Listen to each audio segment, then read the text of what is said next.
This channel does not promote any violent, harmful, or illegal activities. All content provided by this channel is meant for an educational purpose only. নজর রাখবো এই মুহূর্তে কামারহাটির দিকে। কামারহাটি প্রবর্তক jute mill বন্ধের প্রতিবাদে ডানলপে অবরোধ বিজেপি নেতা রাজু বন্দ্যোপাধ্যায়ের নেতৃত্বে অবরোধ, অবিলম্বে জুট মিল খোলার দাবি বিজেপি। চপ ঘুগনি নিয়ে বিক্ষোভ বিজেপি নেতা রাজু বন্দ্যোপাধ্যায়। অনন্ত রয়েছেন আমাদের প্রতিনিধি। অনন্ত, কি দাবি করা হচ্ছে, কি দাবিতে বিক্ষোভ দেখাচ্ছেন তারা? প্রবর্তক জুট মিল, বহু পুরনো প্রবর্তক জুট মিল কামারহাটির অবিলম্বে খুলতে হবে, নাহলে বৃহত্তর তারা আন্দোলনে যাবে। এবং এই মিল বন্ধ করে চক্রান্ত হচ্ছে মিল কর্তৃপক্ষের, সেখানে প্রমোটিং করবে। তারই প্রতিবাদে রাজু ব্যানার্জির নেতৃত্বে, বিজেপির সহসভাপতি রাজু ব্যানার্জির নেতৃত্বেই এই বিক্ষোভ। চপ ভেজে ঘুগনি বিক্রি করে ডানলপ মোড়ে প্রতিবাদ দেখাচ্ছে তারা। পুলিশের সাথে ধস্তাধস্তি, যখন এই বিক্ষোভ ওঠাতে যায় তখন পুলিশের সাথে ধস্তাধস্তি শুরু হয়ে যায় রাজু ব্যানার্জি। এরপরে পুলিশ তারা হটিয়ে দেয় তাদের এই অবরোধকারীদের। এই মুহূর্তে যান চলাচল সচল হওয়ার পথে এবং ব্যাপক যানজট, দীর্ঘ যানজট বিটি রোডে। তবে এই কি করে এই বিটি রোডে 1 ঘন্টা অবরোধ থাকায় কি করে এই যানজট সামাল দেবে, সেটাই এখন পুলিশের কাছে বিরাট একটা প্রশ্ন। তবে এই মুহূর্তে যান চলাচল শুরু হয়েছে। রাজু ব্যানার্জির দাবি হবে এরপরও যদি প্রবর্তক জুট মিল না করে তাহলে তারা একদম বিটি রোড স্তব্ধ করে দেবে তারা, এবং বিশাল তারা আন্দোলনে নামবেন। তবে পুলিশি মধ্যস্থতায় অবরোধ উঠে যায়। তবে এখন এই মুহূর্তে যানজট রয়েছে। পুলিশের সাথে ধস্তাধস্তি শুরু হয় চপ ভাজা নিয়ে।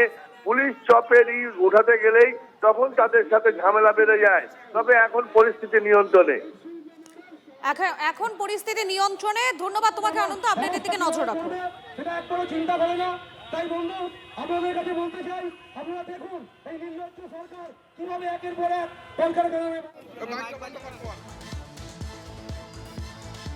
মমতা বন্দ্যোপাধ্যায়কে এবারে ভবানীপুরে হারানোর চ্যালেঞ্জ শুভেন্দু অধিকারী। কি বলছেন তিনি, শোনাবো আপনাদের। তৃণমূলের সন্ত্রাস নয়, মমতাকে নন্দীগ্রামে হারিয়েছে, এবার ভবানীপুরে হারাবো। আমি আসার আগে আমাকে বলা হলো এখানে কিছু লোকজন, মানে বিশেষ ক্যাটাগরির লোকজন, তারা নাকি ঢোকার আগে কালো পতাকা দেখাবে। আমি কাঁচ নামিয়ে নামিয়ে এসেছি।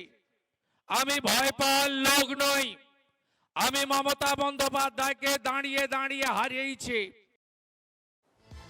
আপনারা শুনলেন বিরোধী দলনেতা তিনি কি বলেছেন। তিনি তার বক্তব্য খুব স্পষ্ট যে এর আগে তিনি নন্দীগ্রামে হারিয়েছেন মমতা বন্দ্যোপাধ্যায়কে। এবারে তিনি চ্যালেঞ্জ করছেন মমতা বন্দ্যোপাধ্যায়কে তিনি ভবানীপুরে হারাবেন। এবং রাজ্যে ভোটের দামামা, নির্বাচনের দামামা বেজে গিয়েছে এবং তারই মধ্যে কিন্তু আমরা দেখতে পাচ্ছি যে এই ময়দানে কেউ কাউকে 1 ইঞ্চিও জমি ছাড়তে নারাজ। এর আগেও আমরা দেখেছিলাম যখন বিধানসভা নির্বাচনের ঠিক আগ দিয়ে শুভেন্দু অধিকারী তিনি নিজে নন্দীগ্রামে প্রার্থী হবেন বলে ঘোষণা করেছিলেন। তারপরে মমতা বন্দ্যোপাধ্যায় সেখানে প্রার্থী হন এবং সেই ক্ষেত্রে দাঁড়িয়ে শুভেন্দু অধিকারী তিনি মমতা বন্দ্যোপাধ্যায়কে হারিয়ে দিয়েছিলেন। আর এবারে সেই চ্যালেঞ্জ তিনি করছেন ভবানীপুরের ক্ষেত্রে, অর্থাৎ ভবানীপুর কেন্দ্র, সেই হাই ভোল্টেজ কেন্দ্র, যে কেন্দ্রের দিকে বারবার নজর থাকে, সেই কেন্দ্রকে নিয়ে কিন্তু এবারে সরাসরি চ্যালেঞ্জ করছেন বিরোধী দলনেতা শুভেন্দু অধিকারী। মমতা বন্দ্যোপাধ্যায়কে উদ্দেশ্য করে তিনি বলছেন যে এবার ভবানীপুরে হারানো হবে, অন্তত এমনটাই তিনি বলেছেন। আরো একবার শোনাই আপনাদের বিরোধী দলনেতা ঠিক কি বলেছেন, শুনুন। তৃণমূলের সন্ত্রাস নয়, মমতাকে নন্দীগ্রামে হারিয়েছে, এবার ভবানীপুরে হারাবো। আমি আসার আগে আমাকে বলা হলো এখানে কিছু লোকজন, মানে বিশেষ ক্যাটাগরির লোকজন, তারা নাকি ঢোকার আগে কালো পতাকা দেখাবে। আমি কাঁচ নামিয়ে নামিয়ে এসেছি। আমি ভয় পাওয়ার লোক নই। আমি মমতা বন্দ্যোপাধ্যায়কে দাঁড়িয়ে দাঁড়িয়ে হারিয়েছি।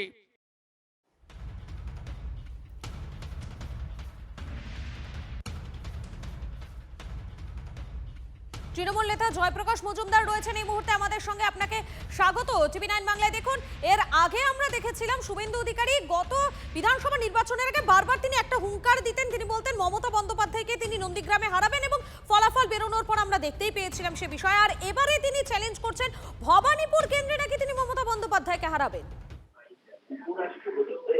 দেখুন, নন্দীগ্রামে তিনি কিভাবে জিতেছিলেন সেটা তো আমি বেশ কয়েকবার আমি সকলের সম্মুখে এনেছি, কারণ তিনি এই বিষয়টা বিজেপির অভ্যন্তরে স্বয়ং বলেছিলেন যে সন্ধেবেলায় অনেক কায়দা করে আমাকে জিততে হচ্ছে, লোডশেডিং ইত্যাদি। তো উনি কি আবার ভবানীপুরেও এরকম কোনো কায়দা বা সিস্টেমের সন্ধান পেয়েছেন? সেটা কি করতে পারবেন ভবানীপুরে লোডশেডিং? আর সেখানে তো অল্প ভোট নয়, 50-60 হাজার কি 1 লক্ষ ভোটের এদিক ওদিক করতে হবে যদি এই যে বলছেন হারাবো। দেখুন, এসব হচ্ছে ট্যাক্ট লাগে না কথা বলতে। আর শুভেন্দু অধিকারী কথার মানুষ, কথার ফানুস। সেই কথার ফানুস ফেদে এইসব কথা মানুষ সকালে শোনে, বিকেলে ভুলে যায়। এই কথার কোনো মূল্য নেই।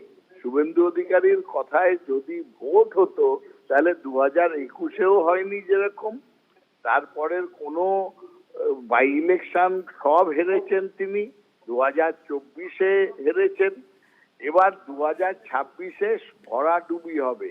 ওনার এই কথাই থেকে যাবে। ধন্যবাদ আপনাকে জয়প্রকাশ বাবু। দেখুন, ভোটের দামামা বাজার আগেই শাসকের হুমকির রাজনীতি। বারাবণীর তৃণমূল বিধায়ক বিধান উপাধ্যায়ের মুখে বদলার হুঁশিয়ারি। বিধানের সাফ কথা, সরকার তো আসবেই, বদল তো আগেই হয়েছে, এবারে বদলা হবে। সেই সঙ্গে বিরোধীদের উদ্দেশ্যে শাসক বিধায়কের হুঁশিয়ারি, বারাবণীতে শান্তিতে আছে সবাই, যেদিন বদলা নেব সেদিন খুঁজে পাবে না। এখন আমাদের নেত্রী একটা ভাষা বলে দিচ্ছে, বদলা নয় বদল চাই। তো আমি অন্ধা ক্যামেরা বলছি, সরকারে তো আসবে কে, এবার কিন্তু বদলা নয় বদল চাই, এটা কিন্তু হবে না। বদল তো চাই, বদল আমাদের তো তৃণমূল আছে। আমরা শুধুমাত্র এবারে যারা যেভাবে যেখানে যা করছো, মনে রাখবে এতদিন শান্তিতে আছি, শান্তিতে সব মানুষ আছে, যেদিন বদলা নেব না সেদিন তোমাদেরকে কেউ খুঁজেও পড়বে নেই। এগুলো তো আমরা অভ্যস্ত। আপনি নতুন কি বক্তব্য দিচ্ছেন? বারাবণীর ভারতীয় জনতা পার্টির কার্যকর্তারা অলরেডি আপনার বদলার রাজনীতি ফেস করে রাজনীতি করে, 2021-ও ফেস করেছে, এবং তাদের সেই বুকে দম আছে বলে তারা রাজনীতিটা করে। পূর্ব মেদিনীপুরের ময়নার বিজেপি বুথ সভাপতি বিজয়কৃষ্ণ ভূঁইয়া খুনের ঘটনায় বাগচার তৃণমূল কর্মী স্বপন ভৌমিককে গ্রেফতার করল এনআইএ। পশ্চিম মেদিনীপুরের সবং থেকে গ্রেফতার করা হয়েছে তৃণমূল কর্মীকে। আরও একবার জানাই, পূর্ব মেদিনীপুরের ময়নার বিজেপি বুথ সভাপতি বিজয়কৃষ্ণ ভূঁইয়া খুনের ঘটনায় বাগচার তৃণমূল কর্মী স্বপন ভৌমিককে গ্রেফতার করল এনআইএ। কনিষ্ক রয়েছেন আমাদের সঙ্গে। কনিষ্ক, স্বপন ভৌমিক, তাকে গ্রেফতার করেছে এনআইএ।